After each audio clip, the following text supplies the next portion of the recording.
Third piece is shale. There's a bunch of technologies working through the industry. The first one is something called microseismic.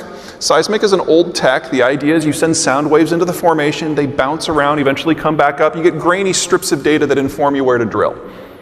Microseismic, you get a full three-dimensional picture because you're picking up the microsounds within the formation as you drill, and the results are just stupefying. Because of microseismic, the United States has not drilled a dry well in the last 4 years.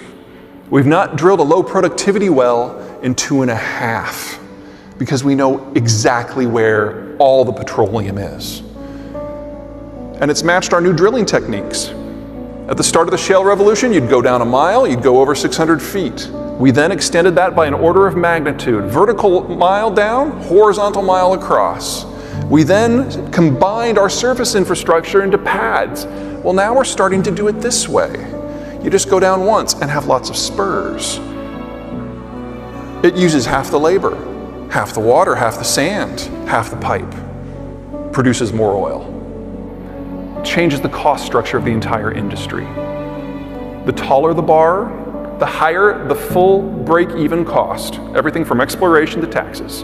The wider the bar, the greater the volume. OPEC's there on the far right, shale is on the far left, the tall blue bar. Most expensive crude in the world back in 2012. Now adding these new technologies. Here's where we are now. Break-even price is now about $42 a barrel. By the end of 2019, it will be below 25. Earlier this month, the United States and Canada as a unit became net energy exporters. We're there. The last tie that binds the United States to the global system broke earlier this month. It changes how we see the world. This is a simple political heat map. Height of the Cold War, 1985. Dark blue, those are the countries we were willing to fling nukes to defend.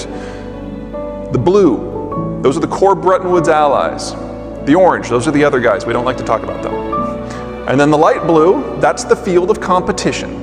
Everything was in play, everything mattered. Now remove energy dependency, change the way we look at the alliance structure, remove the Cold War, and here's where we're going. Say what you will about Donald Trump, dude has excellent timing because the foreign policy he espouses, if you want to call it that, would have never worked before now. And now, yeah, we can pull that off. Is that an endorsement? No. But it can work. You remove the United States, you get 3 major military outcomes as countries, out of desperation or opportunity, seek to reshape their neighborhood. The first involves the Russians. Post-Cold War, there was a 60% drop in the Russian birth rate, which means that by 2022, that's the magic year, the Russian army will be less than half the size that it was last year. If they're going to reshape their neighborhood, they have to do it now. And so you have to look at the world from their point of view.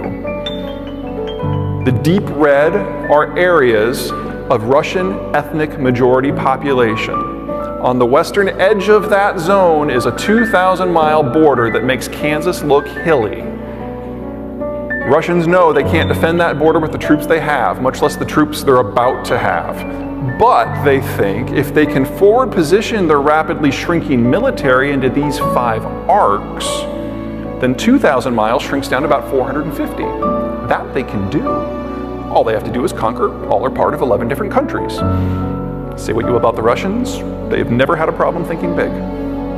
Here's the problem for the rest of the world. That's the oil export network. That's 7 million barrels of crude that goes offline. More than enough to cause an energy-induced depression lasting at least a decade. War number 2, the Persian Gulf. The primary reason that the Persian Gulf has been so calm for the last 40 years, and just marinate in that statement for a second, is Bretton Woods. The United States keeps a carrier in the Gulf to make sure that the oil flows. The oil powers the trade order. The trade order gives the United States its alliance, which gives it its security. But we now define our security differently. We no longer need the alliance. We don't even need the oil. We've never used the trade, and everything that has kept us involved in this region for 40 years has dissolved. That leaves it to the local powers to figure out who's in charge. But let's let's be perfectly honest with ourselves here. Aren't we, as Americans, kind of sick of hearing about the Middle East?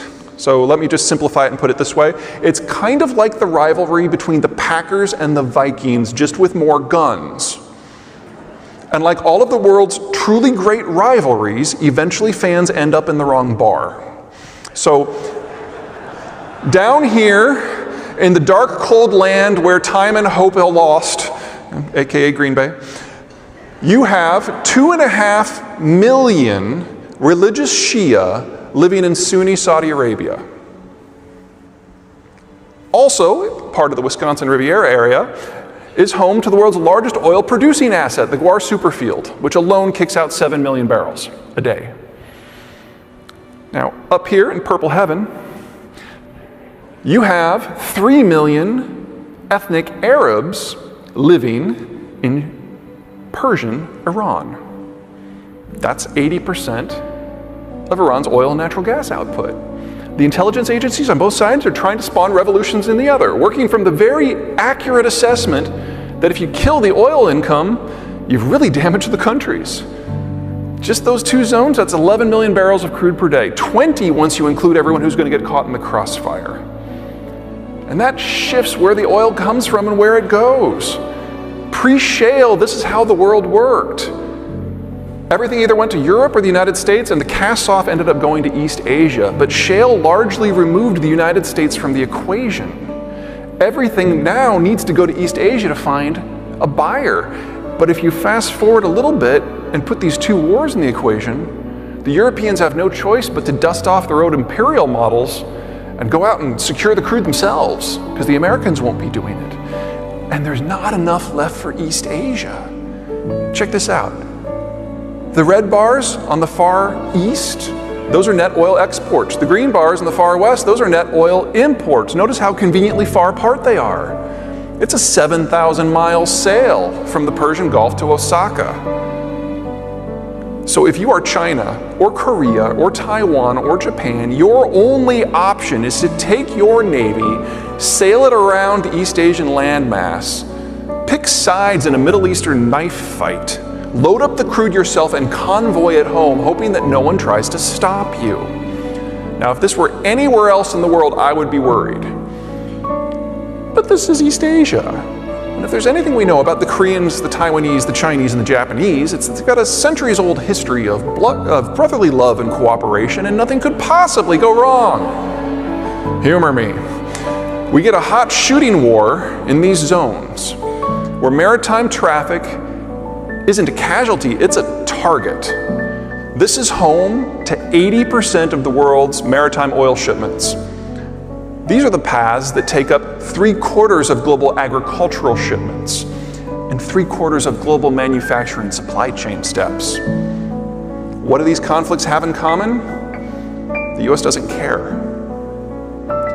Because our economy is local, our agricultural systems are not threatened, and we're going through the fastest pace of industrialization in our history. And the more chaos that there is out there, the more stable it gets here economically. Because the United States Navy is still more powerful than everybody else is put together, and that's not going to change. It's not that the Americans are cold or ignorant, it's that they're isolated. The tan area, the greater Midwest system, largest chunk of arable land in the world, outproduces the next two agricultural zones put together. But it's the blue areas that really matter, because moving things from A to B is a drag, but if you can float it, it's 1/15th the cost. This not only makes the United States the maritime and financial superpower, it means that Minneapolis is an ocean hub. Because the greater Mississippi by itself is more miles of navigable waterway than the rest of the planet put together. And it's all in one place and all in the right place. Decades of bipartisan effort has yet to screw this up. And we are not going to figure out how to do it in the next 4 years. You're good. The only question is now what? For those of you like me who are somewhat libertarian, like the idea of an engaged United States kind of being the beacon on the hill, I'm afraid to say it, but we've lost.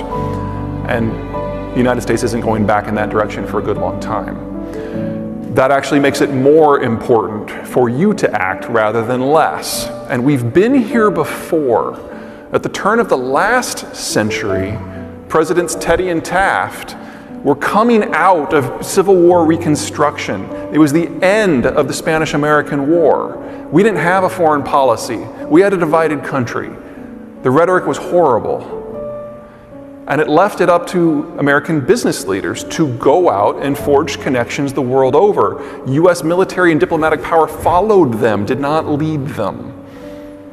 And so it's your ethics that are going to determine what that foreign policy looks like, because you will literally be writing it. Places you might want to consider: every country on this map that is in green or blue is one that has a positive demographic picture and energy either locally or close at hand. The difference between those two is that the green face some pretty serious security risks, whereas the blues are pretty good.